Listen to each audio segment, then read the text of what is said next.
ಸರ್ಪವನ್ನು ನಾನು ಹೊಡೆದಿದ್ದೇನೆ, ಅಥವಾ ವಾಹನದಲ್ಲಿ ಹೋಗುವಾಗ ಇರ್ಬೋದು, ಅಥವಾ ಸರ್ಪವನ್ನು ಕಂಡ ಹಾಗೆ ಇರ್ಬೋದು, ನಾನು ಹೊಡೆಸಿದ್ದೇನೆ ಅಥವಾ ಹೊಡೆದಿದ್ದೇನೆ ಅಂತ ಹೇಳಿದ್ರೆ ನಿಮ್ಮ ಅನುಭವಕ್ಕೆ ನೀವು ಬರುತ್ತೆ. ಯಾರ ಹತ್ರ ಕೇಳುವುದೇ ಬೇಡ.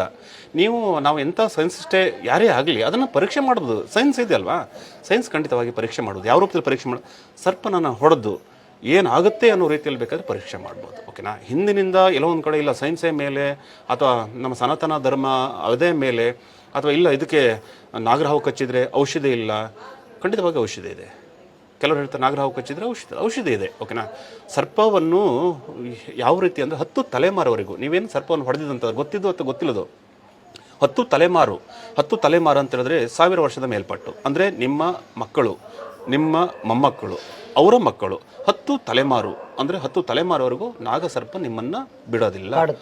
ಖಂಡಿತವಾಗಿ ನಿಮ್ಮನ್ನು ಕಚ್ಚಿ ಕೊಂದು ಖಂಡಿತವಾಗಿ ತಕ್ಷಣ ನೀವು ಮಾಡಿರೋಂಥ ಈ ದಿನ ಏನಾದರೂ ನೀವು ನಾಗಸರ್ಪವನ್ನು ಮೇಲೆ ಹರಿಸಿದಂತಾದರೆ ಅಥವಾ ನಾಗಸರ್ಪನ ಗೊತ್ತಿದ್ದು ಏನಾದರೂ ಹೊಡೆದಂತಾದರೆ ಖಂಡಿತವಾಗಿ ನಿಮ್ಮ ಅನುಭವಕ್ಕೆ ಕನಸಿನ ರೂಪದಲ್ಲಿ ಬರುತ್ತೆ ನಿಧಾನವಾಗಿ. ಅಥವಾ ಹೆಂಡತಿಗೆ ತೊಂದರೆ ಆಗ್ತದೆ, ಇಲ್ಲಾಂದರೆ ಮಕ್ಕಳಿಗೆ ತೊಂದರೆ ಆಗ್ತದೆ, ಇಲ್ಲಾಂದರೆ ಮೈಯಲ್ಲಿ ಸಣ್ಣ ರೂಪದಲ್ಲಿ ಕಜ್ಜಿ ಆಗ್ಲಿಕ್ಕೆ ಶುರು ಆಗ್ತದೆ, ಇಲ್ಲ ಅಂತ ಹೇಳಿದ್ರೆ ಅವರ ಮೈಯಲ್ಲಿ ಇಲ್ಲೆಲ್ಲ ಕಪ್ಪಾಗ್ಲಿಕ್ಕೆ ಶುರು ಆಗ್ತದೆ. ಇಲ್ಲೆಲ್ಲ ನಿಧಾನವಾಗಿ ತೋರಿಸ್ಕೊಳ್ಳುವಂಥದ್ದು.